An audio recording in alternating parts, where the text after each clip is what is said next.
How infuriating it must be to think that the people who have been setting the rules have not been following the rules, Mr. Speaker, because I was also furious to see that clip. And, Mr. Speaker, I apologise unreservedly for the offence that it has caused up and down the country, and I apologise. Ellis Cashmore joins me live now from Birmingham in the UK. He's a professor of sociology at Aston University. Ellis, thanks very much indeed for joining us. So you'll have heard the leader of the opposition, Keir Starmer, and his comments there. Not the first example of this either. We had the Barnard Castle incident with Dominic Cummings and the Matt Hancock incident as well. And I just wonder, how much do you think the public's trust has been eroded and how thin their patience might be running? Aaron, we might add to that Johnson's handling of the Owen Paterson case, which wasn't particularly satisfactory in most people's eyes. This is a man who seems to be eroding his own credibility at every turn. Admittedly, he's faced a difficult tenure in the hot seat, but he seems to be kind of bungling his way through it. And I'm not the first person, obviously, to have said this. But the point is that this is a politically very interesting time that he faces, almost a crisis point, I'd say. For decades, if not eras, I suppose, populations have elected their politicians because they not so much trust them, but they trust in their wisdom and in their guidance, in the sense that they are moral leaders. They know the difference between right and wrong. And so people elect them because they have that confidence in them. I think Johnson has lost that confidence. Not only he's lost it, but I think a great many of his colleagues in the Tory party have also lost public confidence. What he does next is a difficult decision. He seems to be reacting rather than behaving according to a plan.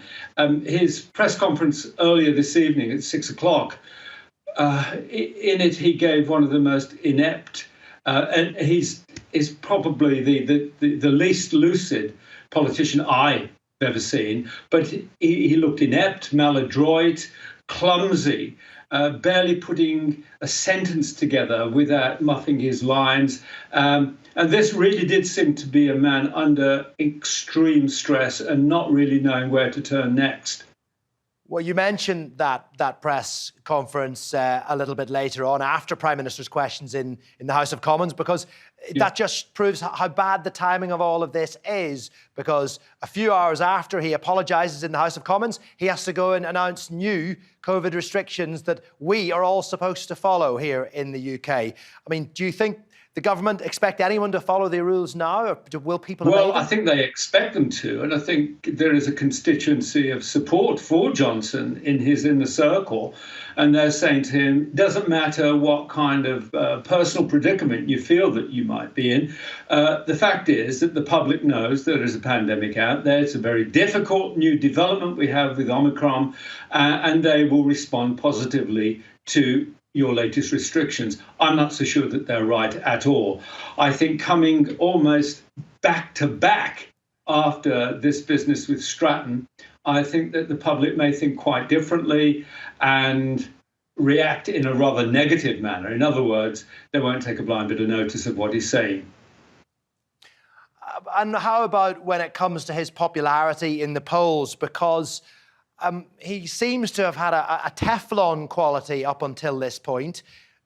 We hear that he's got an interesting relationship with the truth. I'm not so sure that he does have this Teflon quality. I think he's managing to get through for two principal reasons. One, that the opposition party isn't attacking him and misses every open goal available to it.